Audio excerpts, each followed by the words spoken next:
Good evening and welcome to Poland Daily. I'm Nicholas Richardson and this is the news. Bartłomiej Sienkiewicz, the former head of the Interior Ministry and Special Services Coordinator in the government of Donald Tusk, testified today before the Parliamentary VAT Investigation Committee. Sienkiewicz attempted to persuade the committee that during the term of the Civic Platform and Polish People's Party government, instruments were prepared that enabled an effective fight against VAT fraud to begin in 2015. Alexandra Zajicka has more. The author of the now famous phrase about Poland being a theoretical state, Bartłomiej Sienkiewicz, testified before the Commission that he has done nothing wrong in terms of VAT fraud by dishonest companies, despite the fact that during his term in government there were large amounts of money missing from the state treasury.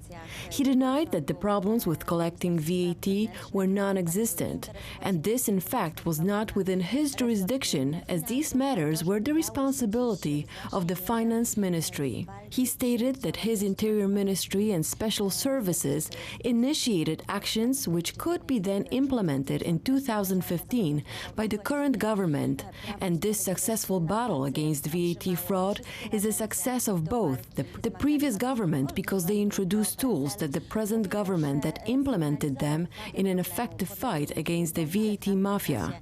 Sienkiewicz said that actually the present Law and Justice government received all the necessary tools on a silver platter. He also testified that he brought those problems to the attention of the government, but that this was a period when they started to learn how to proceed in such cases. W 2015 pierwszy raz zatrzymano. In 2015, for the first time, the growing trend of VAT losses was stopped, and they even started to reduce, and later on it was easy. In fact, the present government did not invent all those mechanisms and procedures. They were handed in on a silver plate in this report, which was just implemented. We are talking about a logical continuation of actions. Z tym mówimy o pewnej ciągłości działań. Platforma Obywatelska razem z PiS-em. We did, together with Law and Justice, step by step achieve success. Apparently, now one side is saying that the other side had stolen 250 billion. We should be proud that the Polish state tackled the problem and is gradually solving it. Instead, we are fighting and accusing the previous government of stealing that money. This is an absurd situation. Ale to właściwie to byście tak jakbyście ukradli te pieniądze. No przecież to jest absurd jakiś. Nie, skoro było tak dobrze, to czemu było tak źle na koniec? If it was so good, why was it so bad in the end? These billions must have gone somewhere since they disappeared from the state treasury. There are many interesting points to be made, like when Mr. Sienkiewicz said he prioritized fighting the VAT problem when he took office. That stands in stark contradiction to the statement of the former Prime Minister Donald Tusk, who said there was no VAT problem to speak of. Szczególnego problemu. During the testimony, we witnessed unnecessary political digs from this witness. At the end, Bartłomiej Sienkiewicz stated that in his opinion, the VAT Investigative Commission is acting on political orders, a statement we have heard previously from opposition witnesses. Wielokrotnie od innych świadków. One bloc, two coalitions, or maybe alone? The opposition dilemmas continue. It is still not clear in which configuration the opposition will appear in the autumn elections to both houses of the Polish Parliament, the Sejm and the Senate. The political election circus is underway. On one side, one list for the opposition is a 100% victory for the Law and Justice. On the other, we believe that only a united, well-constructed opposition, all those who together look at the threat to Polish democracy, the rule of law and Poland's position in Europe, they should and must be together. The chairman of the Civic Platform Party, Grzegorz Schetyna, assures that he is still talking about running together with the PSL and SLD parties. In the new Civic coalition, there is also Barbara Nowacka's Polish initiative, who with the Let's Save Women project in late 2017 submitted a bill to weaken abortion laws.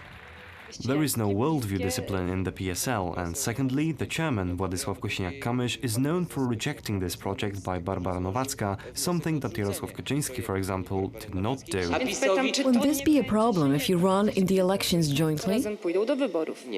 No, it won't be. Firstly, no such decision has been made yet, and secondly, it isn't a matter of personal desire or reluctance, but about making some concessions and compromises. In electoral polls, PSL is teetering on the electoral threshold, so going to the elections alone could end with the party failing to get into parliament.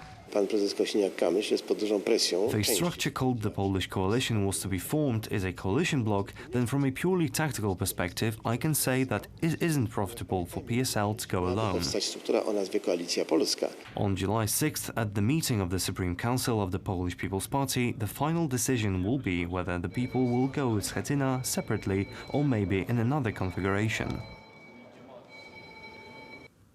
The Advocate General of the Court of Justice of the European Union said today that the disciplinary chamber of the Supreme Court in Poland does not guarantee the independence of the judiciary. He said the same concerns apply to the method of selecting judges to the National Council of the Judiciary. Justice Minister Zbigniew Ziobro commented on the Advocate General's remarks and defended the arrangements. In the assessment of the Advocate General, the disciplinary board of the Polish Supreme Court does not meet the independence requirements specified under the EU law. Meanwhile, the manner of appointing members of the National Council of the Judiciary shows certain irregularities, which could infringe on its autonomy from the legislative and executive branches. Every authority, especially one as big as the judiciary, must be audited. This is why, under the reform of the judiciary, we proposed the establishment of a disciplinary board, which was today disputed by the Advocate of the Court of Justice of the EU.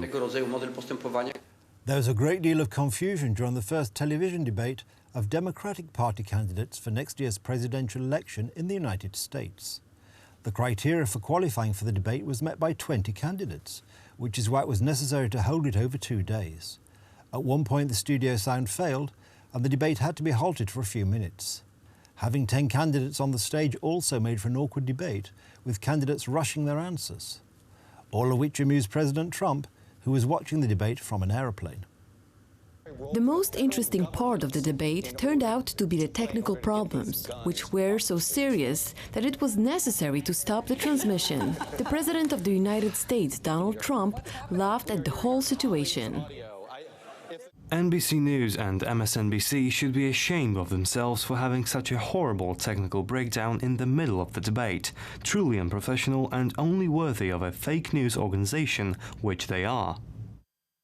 Among the 10 participants in the debate, attention focused on Senator Elizabeth Warren, who, among other things, promised that if she became the next president of the United States, she would ensure that power would be put back in citizens' hands. It has been far too long that the monopolies have been making the campaign contributions, have been funding the super PACs, have been out there making sure that their influence is heard and felt in every single decision that gets made in Washington.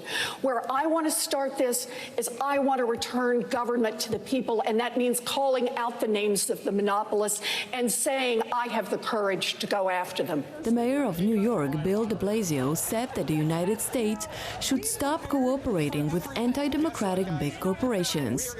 This is supposed to be the party of working people. Yes, we're supposed to be for a 70% tax rate on the wealthy. Yes, we're supposed to be for free college, free public college for our young people. We are supposed to break up big corporations when they're not serving our democracy. This Democratic Party has to be strong and bold and progressive. Much more interesting may be today's debate, in which Joe Biden and Bernie Sanders will present themselves.